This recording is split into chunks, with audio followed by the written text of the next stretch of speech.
everybody. Welcome to Roll for Opinion, a podcast where we just talk about TTRPG games. I'm your host, Gabby, and this is And my co-host. yep, Caden. Sorry. No, no, you're good. And then we'll get it down one day. And One then day.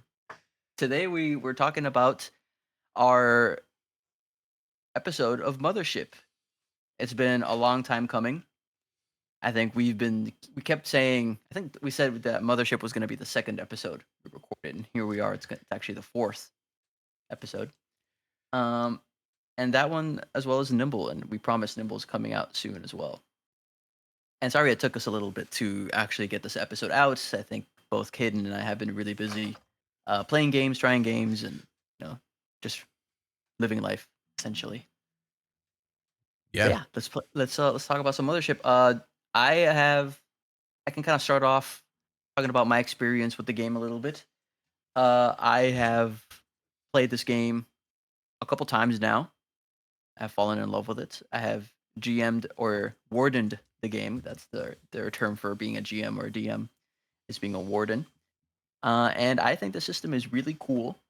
Obviously, it's been out for quite a while. I should have done my research because I don't remember how long ago it got released. I hear you Let's looking it see. up though. Oh, I'm typing as fast as I can here. It has been released. Unfortunately, my typing skills are bad. 2018. Wow, so pre-pandemic. So this game has been out for a while, essentially. It has a very dedicated fan base. A lot of you have probably heard of it, but many of you might be kind of skeptical as to whether or not you should try it or play it. And hopefully, this review will mold your opinion on whether or not you should try it. Short answer is I think you should. I think this is a great game. But what about you, Caden? What's your experience with the game so far? All right, we played that one shot. I think Yes. the vibe was great. Overall, I love the artwork for it. All I like that it's a throwback vibe. That it's an ode to the old sci-fi horror movies. It automatically reminded me of Aliens or Alien. Yes, for sure. You know, and the retro synth music he had in the background when he played was perfect. At first impressions, I think it's a sleek game. It's slim. Mhm. There wasn't there wasn't a lot of interaction with the rules unnecessarily. Very rules light. Yeah. That's for sure. I will say we did play with the app, um, which Covered they everything. made. It pretty much covers everything. Yeah. So I mean I've played without the app, my first couple games, and then I switched to the app, and let me tell you that is a whole game changer, because all the math and the rolling and pretty much everything is done for you at a click of a button. Now, I don't know if that's necessarily a good or a bad thing. It's good for quality of life and getting new players into it, but it's also I think we talked about this in the podcast, where it can sometimes feel like you're not actually playing the game at all. I'm not gonna lie. It left me wondering what any of the rules were, right? You Yeah. know, there was only a couple that I could remember because they were so impactful. The effect of what happened was so impactful that it stuck with me. But other Yeah. than that, I did not retain anything I didn't need to because I didn't need to. It was all done Yeah. for me, which I don't I don't think that's a good thing. Honestly, I think we have talked about that before, and I think it's better to do it all analog. I think so too. It kind of it feels a little bit like this game. Part of the setting of for this game and vibe is that it critiques all this hyper capitalism, mega corporation, advanced tech, taking away autonomy from people. The app itself is kind of like just a very small. It's not the whole thing. It's a small step towards that, right? Yeah. Because now it's like, okay, I just click a button, I randomize a character sheet, and I just click more buttons to roll what I need to roll, and that's it. And then everything else is kind of magically happens in the background. I will say though, looking over the rules afterwards, it looks like it would not be that hard for me to grab a pencil and paper as a new player and kind of just go through it and write all down. it's not like I got to copy a bunch of spells from a spell book or a bunch of new feats, and I don't. It's not really that much to write Yeah. down. I think I would have had a better understanding of how the game was played. I think the app was a bad idea. I think it's good to potentially start off getting familiar with the rules and everything, and then ease into the app for quality of life's sake. That's kind of how I started.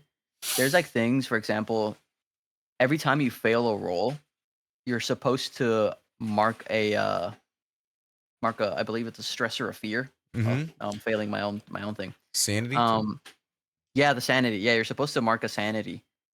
Um, and essentially what's going to happen there is like that keeps building up, and you're supposed to do that manually so you know exactly kind of like, oh my god, I'm getting kind of up there. My character's not doing super good. I don't want to take risks when rolling. Um, let me see. I'm trying to Yeah. figure out So what it you're was. stressed out while you're marking the stress off. Yeah, It exactly. makes it stick. The app itself just does it for you, so you kind of just forget that that's even happening in the first place. Um, oh yeah, it's stress. Yeah, the stress. So you keep gaining stress every time you fail, and once you get to a certain number of stress, um, you can start having panic attacks, and it's also going to start affecting the quality of your rolls. Let's not get too much into stuff though. Let's roll. Actually, the name of this channel is Roll for Opinion. All right. So similar to Vagabond, we're going to be rolling a d10, and depending on that result, we will be discussing an aspect of this game. So we'll see. Caden, would you do the honors? All right. We got a 9. You got a 9. Damn, you got the again. You like I think last time you got almost the highest roll too. Okay, 9 character creation. Oh, this is gonna be good. Okay, so how about you start us off with character creation? How did it feel making a character when you first played the game? I'm not a fan of random characters. But I also, I didn't come in here with any of my own baggage from before, so I was all about it because I'm just gonna do the system the way they ask, and it was pretty cool. I mean, I didn't understand much of the stuff. I liked the little artwork that came with the app. It was the goofy black and white photos or black and white Portraits? portraits hand drawn, and I don't know. The character creation, I was not as invested in because I didn't understand any of it going Okay, forward. yeah, yeah, because you just basically took the app and because you have an option to just click Yeah. and randomize a Click and character and randomize it, and then all of a yep. sudden I had a character, and I am this guy. And, all right, let's go. All right. Well, I do have a few things. I think character creation is where this game is absolutely genius and and shines through a lot.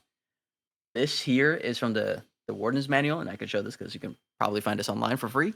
Um, this is the whole character sheet, just this whole thing, and it might seem like a lot, but it actually really isn't. And the manual itself walks you seamlessly towards making a character sheet. It's only 7 steps, and it takes you at most 5 minutes. Um, you pick your character's name and everything. You roll for each stat. You roll a 2d10 plus 25 to get stats. You roll your saves. You select a class. There's only 4 classes to select from. So you got Marine. It's like the classical Marine from Aliens that shoots a gun and everything, Jarhead. Androids, the same thing. It's really like Aliens. The androids with the white blood who unsettle people Yes. and unnerve them. Scientists who are like the geniuses and the ones who figure out the biology or the physics behind the problem or conundrum, and then a teamster, which I would say is like the overall broad acting class. I think that was the one you played, right? The Yeah. teamster. Teamster. I think that's a perfect like beginning class to play. Just regular Joe. Yeah, you roll your health. You can roll shit and you have really low health, or you can roll really nice and you have high health, and it might not matter. You got wounds. Um, Collect enough wounds, you might get a permanent wound, like a laceration, something like that. Stress has you to panic. And then, depending on your class, you'll have trauma responses. So these are sort of passives that act as negatives for the most part. Whenever you're having like a panic attack or a fear attack type situation, and then you roll for your loadouts as well. So your equipment, depends on what you roll for and what your class is. Like each class has their own little table of items that you roll for to see what you get. And so maybe the Marines, as a Marine, you might get like a really good suit of armor with a gun, or you might just get a small pistol and a bag of like chips or something like that. Um, and then you also have your skills, which are your abilities, and these essentially just give you modifiers towards certain types of roles when you're trying to do something in this game. Like an example of a skill here would be linguistics. And these skills go through tiers. You might have like a trained skill, expert skill, or master skill. You got linguistics, psychology, and then sophonology or sophontology. I don't even know what that is. Thought you But just I said just thought, cell phonology. yeah, it's sophontology. I'm assuming this has something to do with like the psychology of speaking, but I'm not sure. But yeah, like, and then there's other ones like artificial intelligence or like cybernetics, plantology or planetology. Sorry. And that's it. And that's all that goes into character creation. And you don't really have to think about it too much. And like Hayden was saying, you can just randomize it with the app. And then you just go ahead with playing the game. But the reason why character creation is so simple is because in this game, and it's something you have to be very aware of going into this game, you're very likely going to die. Your character is going to perish. Yeah. And instead of just having you sit around until the game is over, uh, the game incentivizes you and the warden for you to create a character and the warden to slot you back into the game with a new character. So don't get too attached. What do you think of that, kid? I think you're right. You are meant to die. I died. I died. And that was that was pretty cool. Honestly, I was waiting for it. I like that I almost killed somebody with the laser cutter because you can almost kill if you miss on things. You can almost kill people that you're meaning to help. It's dangerous. It is. It's really, really dangerous. I what was it? I ran a one shot for this game, Epsilon 14. It's a great one shot. Although it does have some things about that one shot. You kind of have to really, if you think it's like it's a pamphlet, which is really nice, but it's actually deceptively simple. So if you go in without not doing much prep, there's a lot of pitfalls in that one shot I saw. So I prepped on it and I kind of changed a few things around and it worked nicely. But I Yeah. ran it, and the first time I ran it, I think most of my players died. There's like two people who survived out of five. And then the second time I ran it, everybody but one person survived. So the variability is like there, and also let me tell you, both of those one shots ran entirely different, and it was crazy because it's like such a small contained space. You're in space. You're not a space station. Um, Anything can happen, and just the fact that these people rolled different characters, like somebody in my second one, somebody rolled a dog. Like you could potentially start off with a dog companion. Yes, it's wild, and I was like, I immediately knew, okay, this dog is cooked. We're Dog's gotta go. Nothing more horrifying than the dog dying. No. oh, if you thought I killed that dog, no, Caden, you're mistaken. That dog, I gave that dog the thing treatment, where it Oh. turned into a vicious, disgusting creature that was attacking the party at some point. Oh, nice. That's classic. Fear generation at its finest. It was grotesque and it was great. This game does that really well. I love it. So is there a bunch of stuff out already for it? I don't think I ever got to explore There's that. there's so much. Yes, there's so much. There's so many things put out by the people who made this game. Tuesday Nights Games.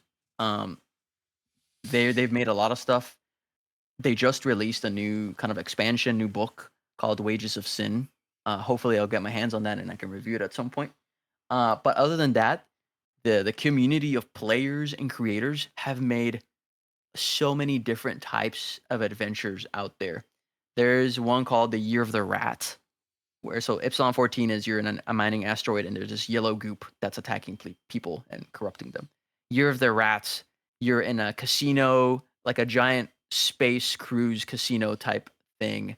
But something terribly wrong happened and now there's a massive rat hunting you guys down.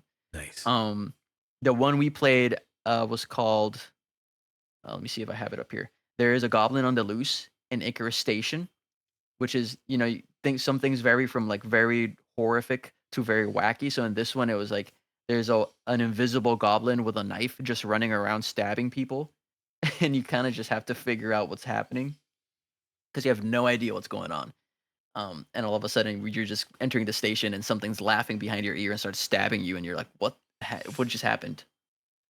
Yeah, I like how it So kept popping up too. No matter what we tried to do or where we were going, there was always a wherever we're going to explore, there was like a that adventure had a way for him to pop in. yeah, no, and he was a slippery dude too. We tried to catch him at one point, and then he just escaped. Um, it was really funny, but also kind of like stress inducing because you're like, oh my god, at any second this guy's gonna come up and just KO your character. I You was have no idea. It did have me on the edge of my seat to survive long enough to see what's going on, but because I didn't really want to come back as an NPC. I just wanted to see where the story was going, and I was on the edge. Just it did what it's supposed to. Yeah, yeah.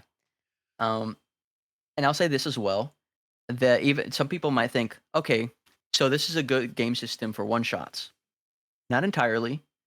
This game actually has a mechanic in place to reward your character for surviving an expedition.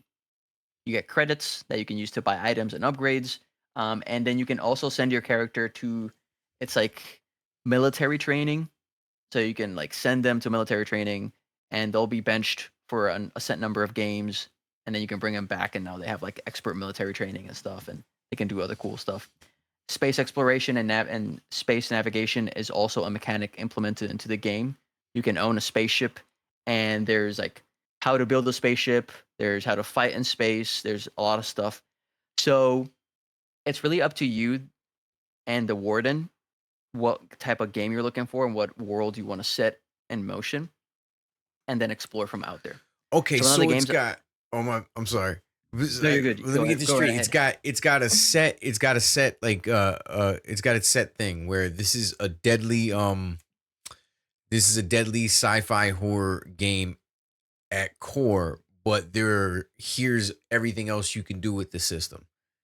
Yes, 100%. I Some like people that. have.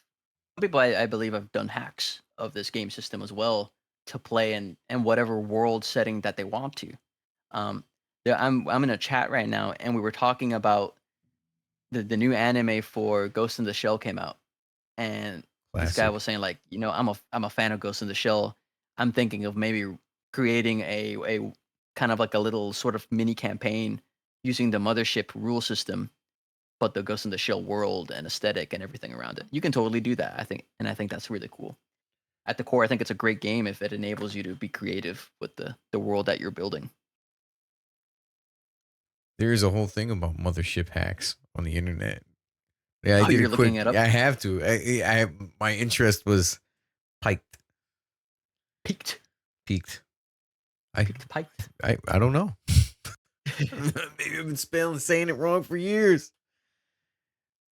Think it's one of those words I think we can say however. But yeah, that's do you have anything else for character creation? Do you want to roll for the next category? Let's roll for the next category. Character creation Let's. it was handled for me, and I didn't really get into the meat of it. All right, There's not much to get into. It's really like that's the nice thing. it is nice. I wish I did it with pencil and paper though. Not gonna lie. Next time I will. I got a 4. 4. Okay. That is flavor, art, and inspiration. Ooh, wait, that was like my favorite part of it, honestly, because Oh, go off. I didn't get to react. I didn't get to interact with the mechanics so much as the overall vibe that he gave us, that the warden gave us. I've got the old school synth music that looked like it could have been that sounded like it could have been out of a 80s sci-fi horror movie. There Yes. was the artwork from the Mothership book is just old school black and white drawings that you could Yeah. see in like a sci-fi version of OSR. It was that I love that whole motif. It brought me back. It was a nostalgia hit. You got Yeah. the cover right here. It's like the black and white drawn stenciled stuff. It's great. And anything that brings me back to the 80s. I was born in the 80s. It brings me back to my earliest memories, you know? Yeah.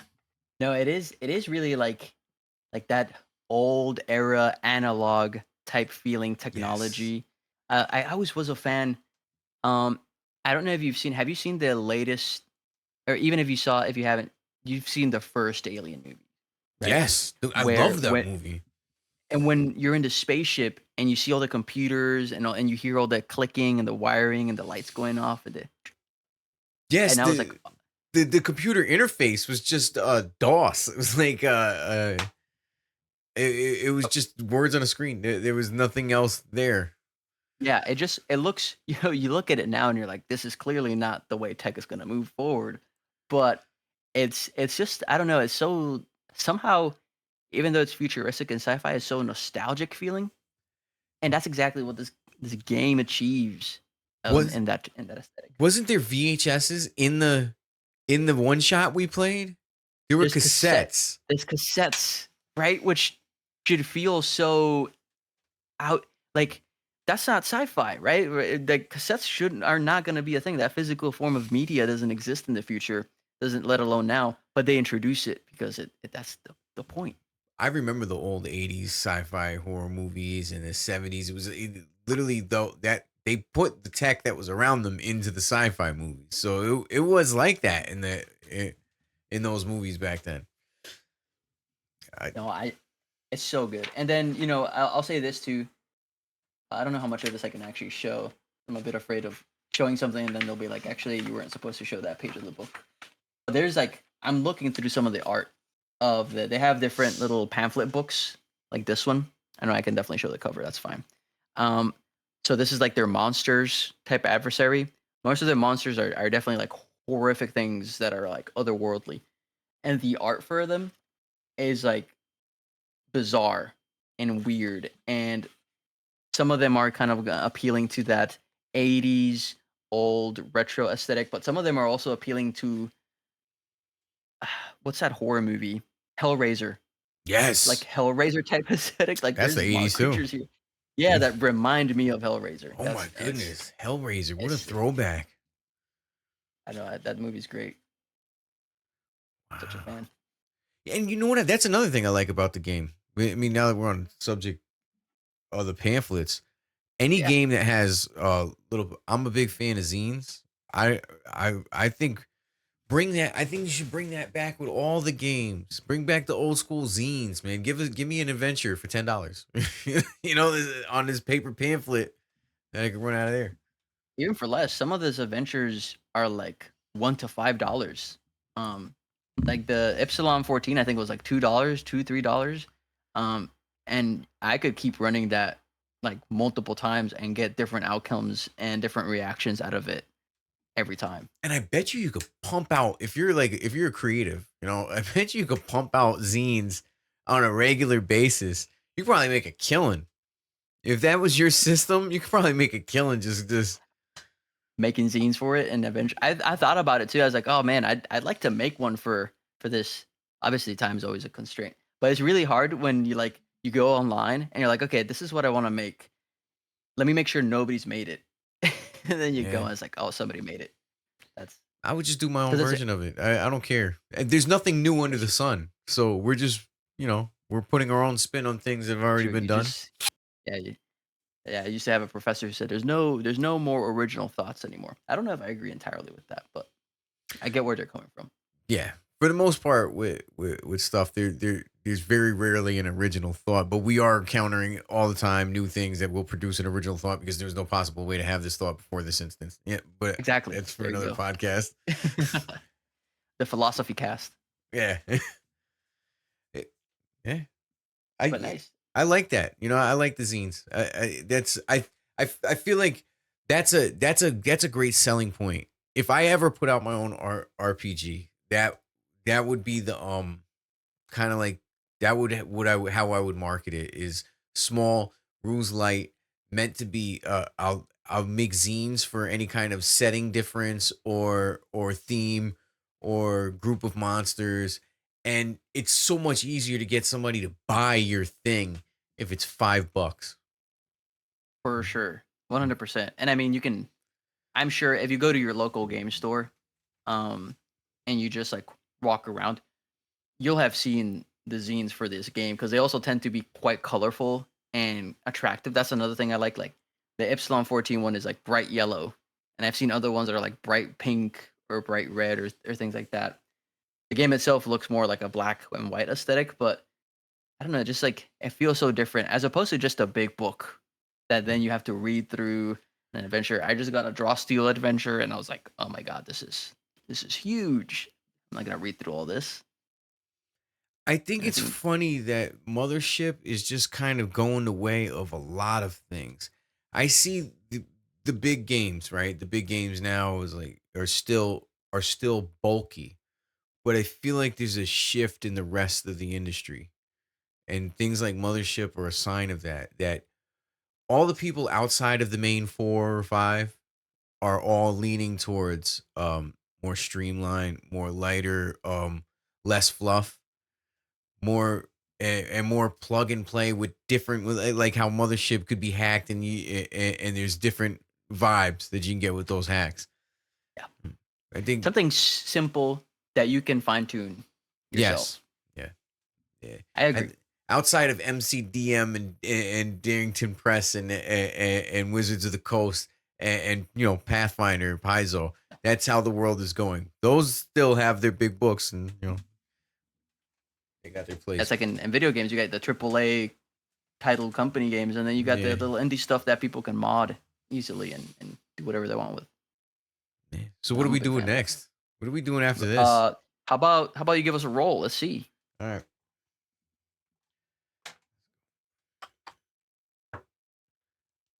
Oh, I got to do that one again. It was 9. Oh wait, you're also supposed to go down a dice. I forgot to tell you. Oh, So we've done two. So I believe now we go down yeah. a D8 and now we go D6. D6. 2. You get a two. Okay. So I guess this actually is a great segue into it. Um, I know you. I don't think you have the Mothership core set there with you. Um, I do, and so this category is basically how the book contents are organized, the structure, or like in this case, like what does the core set come with? Um, I think the core set is really nice, compact, and it provides you with exactly everything you need. So like this is the box, got a thick little box like this. Um, and within the core set, there are a bunch of things that come right here. There's like so much that Whoa. comes with it. And they're Yeah, all yeah. separated into pamphlets and zines? Let's do a little show and tell here. I think this is so Yes. cool. So obviously you're gonna start off with like your player manual. Yeah, the player survival guide. I would say that I believe you can buy this book by itself. If you just want to play Mothership and you don't want to invest too much on different things, because there's also a collector's edition. This is just the base set. You can just get this. This by itself, this little book of about how many pages? Under 50 pages, so 42 pages.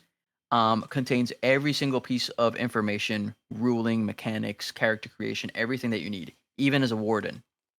I feel like I had this book by my side when I was playing and running games, and it's exactly what you need. You just need this. As it That's should be, perfect. dude. As it should A- be. And it should be, and it's so compact too. It's like got little chapters that telling you everything. It's like perfect. Got tables to roll stuff on. The second one would have to be the second book that you'll see is the unconfirmed contact reports. So this is all the monsters. Um, I actually haven't looked too deeply into this. This is if you want to create your own adventure, and kind of like get inspiration for the monsters because they also don't have any mechanics in them. It's not, oh, this is the stats for the monsters and this is what it does or whatever. It kind of just has like descriptions of horrifying things that your players may encounter out in space or like in a station or something like that at a planet. Um, so I think it's really nice. The art is, like I said, really bizarre. Some of the art goes from like crudely drawn items like this to stuff that looks straight out of a Basquiat painting. Um, so I think that's a good little addition to it.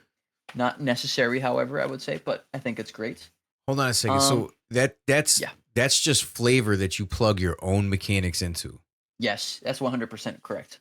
All right. I like that. I like that just the same as I like the reverse. The mechanics that you plug your own flavor into. I like both.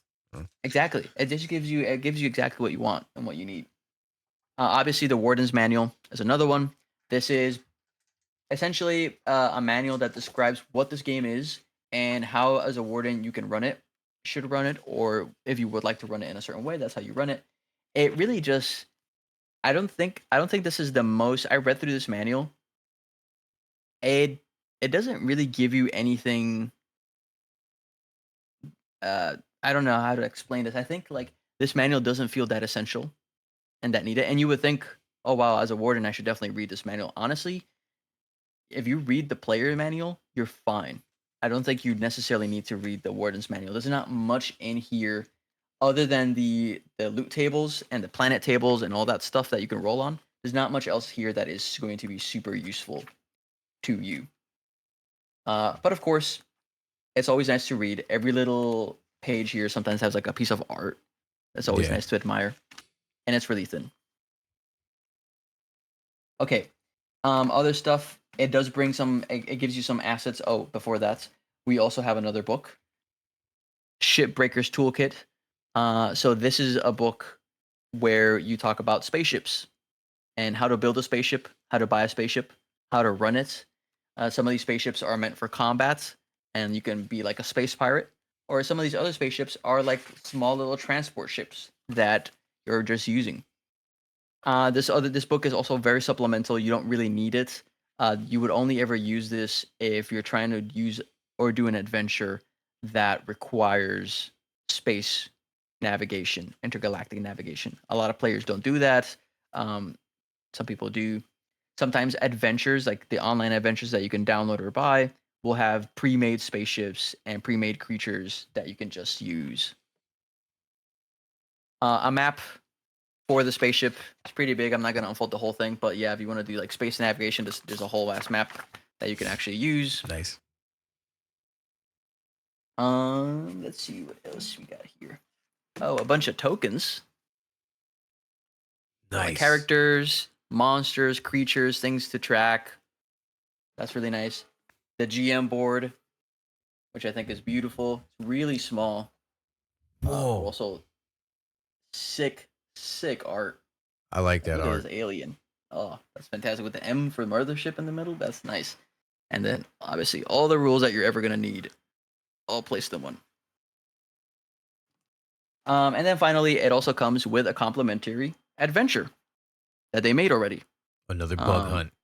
Another bug hunt. I haven't run this one. This is one is a bit longer and it's a bit more complicated. There's a lot more to it. Um, but I can't wait to sit down, read more through it, prepare for it, and get a couple players to play it. Because it looks pretty sick. And yeah. And I would say, oh, and then also dice. It brings a set of dice right here. Yep. A D10, a D20, and a percentile dice. I like the colors. Good colors. Yeah. I like the D20. This is my hope dice now for Daggerheart. Nice.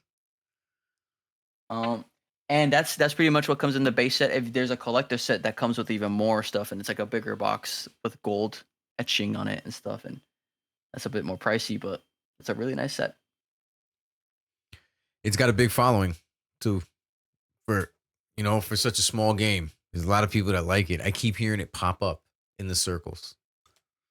It's so great, and yeah, I can't not stop playing it. It's like I can't put it down. But you know what? I might our perception of popularity might be skewed because I was hearing, from others in the hobby, it's such a small world. Even though it seems like it's getting bigger and there's a lot more people into it, not we are the few that are into it enough to be exploring all these other RPGs and these niche RPGs. So popular in this circle, it does not mean big. It's still probably a niche small circle, just big for our hobby. Oh, oh, for sure. I agree with that entirely. I mean, like if you were to compare it to what like a D&D type following, like yeah, there's not nearly a fraction of the amount of people playing this game. Like the Discord server itself isn't super huge either. So it's a pretty limited number of people. Even then, I also sometimes have difficulty finding games. Uh, I go on the Discord and I'm like, okay, let's see who wants to GM a game, and it's mostly people looking for mostly people looking for GMs than GMs looking for players. Um, That's how but it yeah, used to I be think for everything. It used to be always a GM shortage. You know, there was always more players than there was, which as it should be, but not with start the rise of start playing. That is surely changing. Now you can find a GM for almost anything for the right price. It used to it, be nobody wanted to be a GM. I can't. I don't know how. It's too much work for. Wait, $20 a person? Wait, maybe I can. yeah, plug your own start playing there. You're a GM and start playing. Yeah. I'm not a pricey GM, but you can find me on startplaying.game/KAYDENKAI. Not a lot of slots open, so if you're interested, jump in when there Nice. is one. I'm also one, but I have yet to run a game on start playing. I usually just run one on a whim because apparently they have like policies and stuff about like bringing people who aren't and start playing to play a game. Well, I would just have them log in through. I would have them sign on through Start Playing, and you could always skip. You could always comp people, skip their payment if you want to bring a friend in just to get a table started. And and Oh, I didn't know that. yeah, I started well. Now everybody has to pay the minimum, $5. Unless you're gonna press skip next session, skip payment next session, skip payment. But you got to remember to do that everything, which is a real pain. So if it's a friend, you better just come up with that $5 somehow. Come on, be a friend. You can just make it free though. You can just make it free. The thing with free is it Oh, that doesn't would. count towards verified games. So if you're trying to up your stats like baseball cards, it doesn't help you much. But it will introduce you to. I did a lot of free games on there, and I got a lot of cool, fun players that I met on there, and my circle has expanded because of it. Yeah. And you could, and it's easy to, if you've got a niche system, it's easy to just put games up for $5 a seat. And there's a lot of people that'll jump on that too. I noticed that if I keep it real small, people just, hey, I'll try because it's not a risk to try it out for $5. Yeah. Okay. So I think that's pretty much it for the whole organization thing and the Yeah. zines and everything and the stuff. That's like a really compact system. I think it's really nice to go through it. Um, our last category that we have left is going to be it's really two, but I think this game is so rules light that we can actually just put it into one. Okay. And it's going to be gameplay mechanics and combat mechanics. Okay. I think right off the bat, I knew you had some notes on this, on how at least like things about like combats and encountering a creature, how that went. Um, so yeah, give us the that opinion. It was really deadly. I did hit a lot though. Hold on, I hit that creature when we fought, and it did a lot. It did a lot of damage, and Yeah. and it gave me the illusion of thinking, oh wait, maybe this thing's beatable or something. But it's just as easy to get killed. So it's Yes. If not easier to die yeah, because it really just it can kill you in one shot if it rolls right. yeah. Um, And you can kill your friends by accident if anybody's nearby. If anybody's nearby, you roll bad and bad things happen, not just a miss. So I think that's a good thing about it. It was a lot of bad things happen, right? There was there's sanity, there's stress, there's other things that could happen like a friendly fire and things. There's other whole list of stuff. there's guns, right? So like, if you make a shot and all of a sudden your ally is like right next to you, who knows if you mess up too bad and then your warden is like, yeah, you shot your compatriot and now they're wounded on the floor. That could definitely happen. Um, so okay, so let's maybe I'll start off by saying kind of how this game plays. This game, similar to Vagabond, is an OSR game where you just compare to your own stats. It's a D100 system where you're looking to roll under, like a classic OSR in this game, right? Vagabond was a bit different, where it did some clever math to have you do a d20 and you roll over. Here it's just a d100 system. You're looking to roll under. So if your stat is high, that's great because that makes a bigger window for you to actually succeed. Any doubles within the success window is a critical success, like 11, 22, something like that. Any doubles outside of that, let's say you got a 55 and you need it to beat a 30, that is a critical failure. Right? So critical failures might become more common, and critical successes might become less common, things like that. And that's pretty much all you need to know. There's certain modifiers that you get as a character, but aside from that, this game is pretty much like if you want to do something and it looks like it's something that you would be good at and would succeed, then it just happens. Let's say you're a scientist and you're like, okay, um, I want to do some science stuff, and I have I have my points, my skill points are all in like chemistry, and I want to look at this chemical thing. If it's easy enough, they should just do it. There's no reason to roll for that. If it's something that's complicated, then that's when it becomes a roll. And then you add your skill modifiers and you take actions with your. Let's look at the player guide here. I'll always use it as a reference. You would use your stats like strength, speed, intellect, or combat. Combat obviously is like if you were to shoot a gun, roll combat. And then saves are pretty much whenever something bad happens and the GM wants you to make a save. Sanity obviously has to do with the mind and like trying to maintain your composure doing something that doesn't really entirely make sense and is rational. Fear is 'cause sometimes people get sanity and fear a bit confused. Fear is more so like a guttural response towards something horrific happening to you. Like a creature pops out of nowhere in front of your face, that's going to be fear. Mm. Versus you see like a walking dog on two legs speaking a language that you don't understand, that's probably going to be sanity. Um, and then body is things that have to do with like you take a wound or some sort of biological pathogen is trying to infect you and infiltrate your mind. You would roll something like body in that case. And every time you fail, you gain a stress. And again, like I said earlier, the stress accumulates. That's going to be making rolling your checks and everything much difficult. You have health, and then you have wounds. So if your health goes to 0, you start accumulating a wound. You can accumulate a max of 2 wounds. Some characters have a bit more. But once you get those 2 wounds, you're dead. And a wound is like a physical detriment that, stays with you pretty much the rest of the game. And it can stay with you across games as well. It's really hard to heal a wound. Uh, and these are things like your arm got sliced off. So now you have one less arm. You got a horrible scar. So now you have issues when it comes to talking to other people. Things like that. And I feel like I've been talking for a minute. No, you gave us a good rundown of the game, how it works. Yeah. And I think it's simple. I think that's pretty much that sounds like it sums it up too. Like that's all the rules you're gonna pretty much encounter throughout the thing. There's no like special, there are special circumstances covered in like other booklets, but that's the overall core mechanics. Yeah. And you You were can able to do that in a few minutes.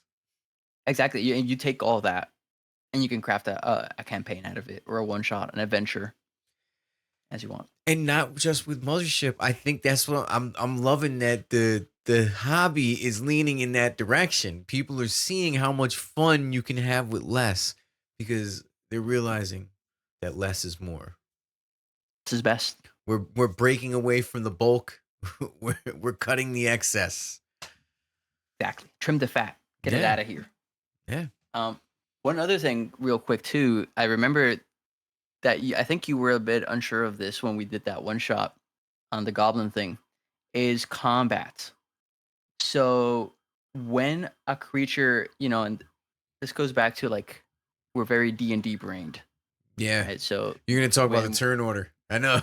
yeah, yes, the turn Yes. order where you roll initiative and then it goes round by you go across the party and then the creatures go and whatever and then you do round by round and it goes by that. This is very different from that. Part of it is because a lot of these creatures are fail states where if you encounter them, um, you might potentially die and combat should be like fighting this creature head on should be your last resort for the most part. Most of this game wants you to think outside the box and figure out solutions that help you survive. So how does combat work in that case? Because if you do a turn order and the monster goes first, you can actually see a situation where the monster might kill everybody in that room. So the way it works is that actually the party goes first. Um, the warden or the GM would set the scene as to what's happening. A massive alien made of multiple tendrils presents itself from the vents of the ship in front of you all. Um, Time slows down, and now every player must declare their action. What are you going to do? And an action in this case is purposely broad, where you can do whatever you want. I'm going to sit here. I'm just gonna look at it. I'm gonna run away towards the door next to me, and the other one's like, I'm gonna pick up a gun and shoot it. Okay, now that everybody has declared their actions, the warden will resolve all of their actions and ask for rolls. Roll me a combat check. You're shooting the gun. Roll me a speed check. You're running towards the door, and you're standing there. You just don't do anything. People roll, fails, succeeds, whatever, and now, depending on that result, the creature, the warden will make the creature act accordingly, and then the creature acts. Something happens. Rinse and repeat. Right, and that's kind of how combat goes. And yeah, I don't know. What do you think of that? It makes sense, especially that is more of that's more of a realistic way of doing things. Because in any Yeah, crazy situation, there'll be like the first few moments there might be an action and then a reaction, and then everything devolves into all at once as chaos breaks out. yeah, and it's really easy for chaos to break out. It happened with us, right? We were like 5 people. You know how hard it is when a monster is in front of you for 5 people to do a an act of a team type of tactic. Um, when everybody's panicking and this monster's clearly going to go for one person, and this one person is going to act in self preservation. Um, all hell breaks loose, right? People are running, people are shooting, some people are doing random stuff. Yes, and it's not the game where you're sitting here talking about tactics. Like, hey, what were you gonna do? Because then I might do this. It's the game where we're acting within the fiction of the Yeah, horror. exactly.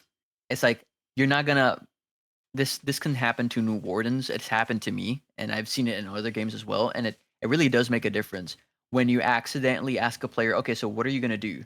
And they say what they're gonna do. And then you ask them to roll to see if it succeeds.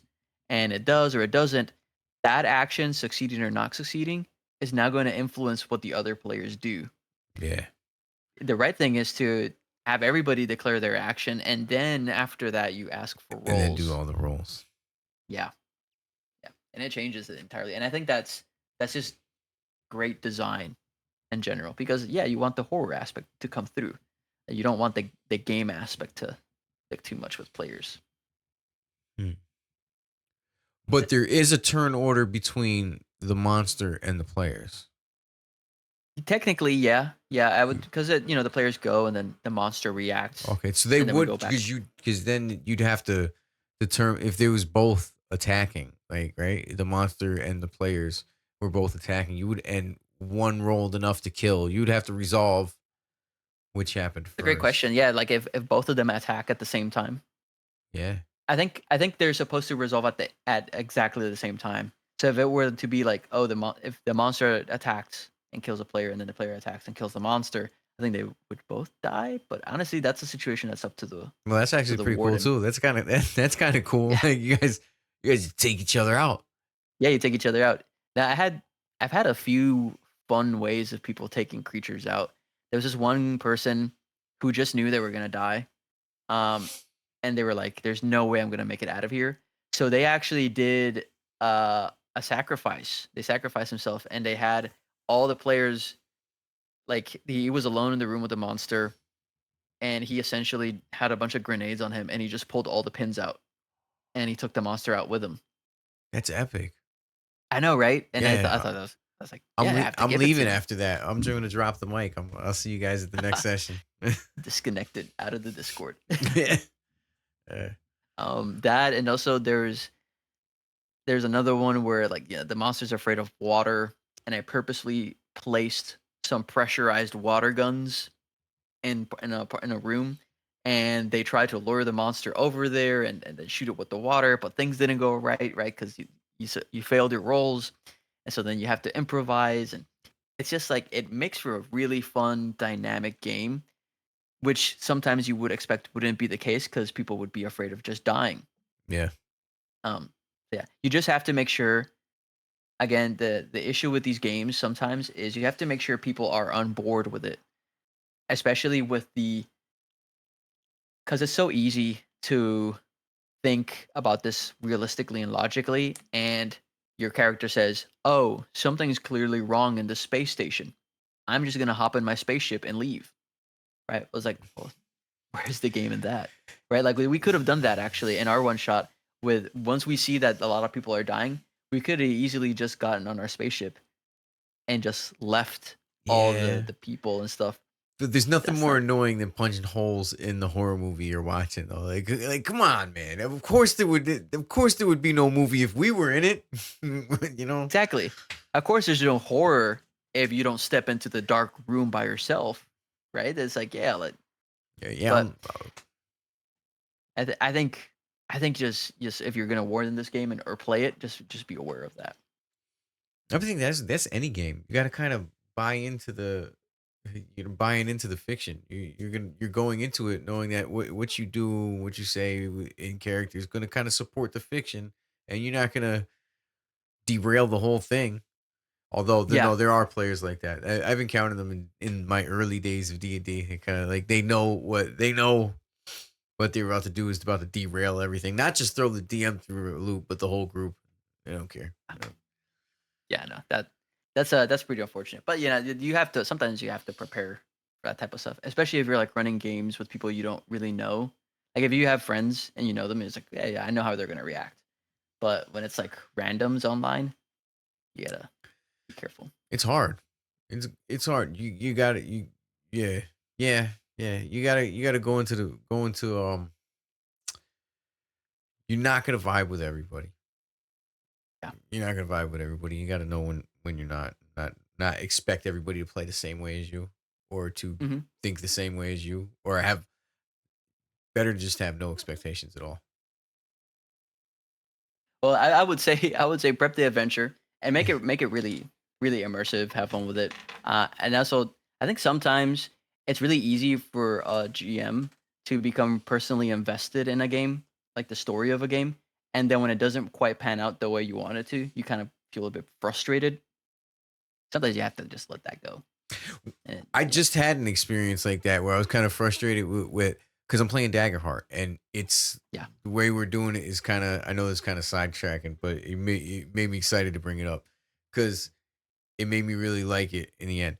So the guy comes up with a vibe and a theme for an area that he created on the map for Daggerheart, just as we did at session 0. And they kind of and later on when it came to be there, like I let him build the way he wanted to, and then it started going. And it was like this is crazy outside the tone of what we oh, were doing.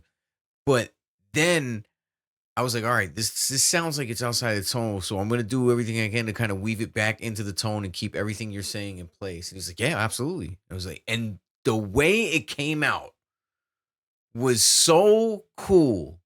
Like it opened the door for something better than what I would have done without the suggestions oh, and that's perfect. without the world building.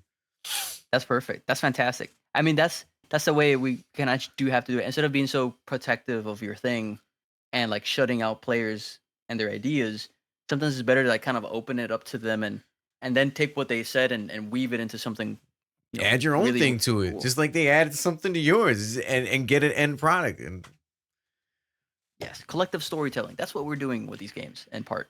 Is collective storytelling. yes, yeah, that's the fun of it. Okay. Let's do final verdicts and thoughts. So, what were your final thoughts of this game? Do you think it achieved what it set out to do? And would you recommend it? Yeah, if what you're looking for is a highly lethal sci-fi horror game with a lot of nostalgia hints and that's the vibe you want, that's exactly they did exactly what they were looking to do. And I would recommend that to anybody looking for that. That's yeah. Yeah. I think I have to echo what you said. This game is a sci-fi horror RPG, OSR style, brutal. Don't expect to come out of this alive or unscarred. I highly recommend this game to everybody who enjoys sci-fi stuff, who enjoys horror movies. Wages of Sin just came out. I have yet to try it, but I think, if you can get a copy of Mothership and Wages of Sin, that sounds cool. They have mercenaries. They have like an asteroid dedicated to being a prison. I can just already envision a mission where you're like a group of mercenaries and you go in to rescue like one of your friends in one of these prison cells, and then all of a sudden, uh, some eldritch horror from space breaks out and is now haunting the prison cells, or like multiple of them are. That's rad, right? That game Yes. allows you to do this. I will say Oh, for anybody looking to play it though, go watch Alien at least. Not if you don't watch any of the other 80s sci-fi horror movies, watch that one because I feel like it captured that vibe pretty cool. let's give him a okay. So your recommendation is Aliens One, which I agree. Yeah. I think that's a top tier movie. My recommendation is going to be The Thing. Yes, that's right Uh, there. yeah, the original one from the 80s, not the Mhm. not the one, the newer one. Don't watch that one. That one's I garbage. didn't know there was a newer one. There's a newer one with CGI Mm, instead of practical effects. I feel like that destroys the purpose of the thing. Like, yeah. you know, John Carpenter's practical effects were genius. And then also probably The Fly with Yes. what's his name, Jeff Goldblum. Yes. What a That's classic. you know my Wow. stuff. I think that's a great movie. That's fun. That's one of those. It's one of the few body horror movies that I can tolerate watching. Body horror for me is like the It most was gross, but grotesque. he went It's with it. He was all about it. The character, I mean, for anybody who hasn't seen, the main character kind of was all with the transformation he was experiencing, but it was gross for everybody else. It was gross. That was so disgusting. And to see a young Jeff Goldblum, I think that was before he was big too. Man, those the early But days. those are his earlier days, yeah. Um, it's really nice, great movie. And then you'll get the tone for this whole type of game, and if you like that, then definitely go check this game out. Highly encourage it. And there's also so much content on it out on YouTube and Spotify and everything everywhere. Like you can find people playing it and see how they play it, see how they run adventures, see the different types of adventures that there are. It's really great. I will say before we go though, it Yeah, leaves me wondering how many young people are gonna look at this game and go, "What's a cassette?" Like that's so what's true. Actually, what's a that's cassette? What's VHS? no. People have to. I don't know. That's a great point because someone's like floppy disks. Like a lot of people are not gonna know what a floppy disk is who are younger. I don't expect anybody to. I don't expect anybody in their 20s right now to know what a floppy disk is, unless you just, yeah, I don't know, unless you have that Used to niche have information. Because No, I used to play games in it. I remember when we first got our first computer, and it was like one of those big, bulky computers, and games used to come in floppy disks, and you would load them in. yep, yep, same. Um, yeah, yeah. Hey, bring back physical media. Did you see the news about this? Is a huge tangent. Um, let's just end the podcast here, and then we could talk about it. I think next time we will do Nimble, right? I think that's the game that we're gonna review. We got to run it one more time. We're gonna set a date to do that after the Stragovia thing because we are gonna play that. We have a lot of things in the works, We do. We're a actually lot of so we name we drops right now. Yeah, we played Fomoria. For Yep. those wondering, and it was great. We highly recommend that quick start adventure. Is really good. We're now going to play Stragovia. That one has a little bit more meat on its bones, and what we're thinking of doing is also reviewing Stragovia in the future. At least a quick start adventure, our first impressions on it. Um, and then, like Hayden said, we also want to run another game of Nimble. We ran a first one, we really liked it, but we kind of want to experience it a bit more before we actually gave a thorough, in-depth review. And I've met another nimble player, which we can do that with. Hopefully, he'll be a part of this whole thing. So, That should be the next one. Perfect. Oh, great. Okay. Well, everybody, thank you so much for joining us for Roll for Opinion. Please, if you like the comments and you find us entertaining, like, comment, and subscribe on YouTube. It really helps out the channel and the metrics and the algorithm and everything like that. And also, we have a Spotify channel. If you have Spotify Premium and you don't want any ads potentially polluting the viewership of this, um, go check us out. I even listen to myself, just making sure everything's going fine and smoothly with the podcast. And it's a great listen. So yeah, check us out. All right, guys. All See ya. right, see you on the next one.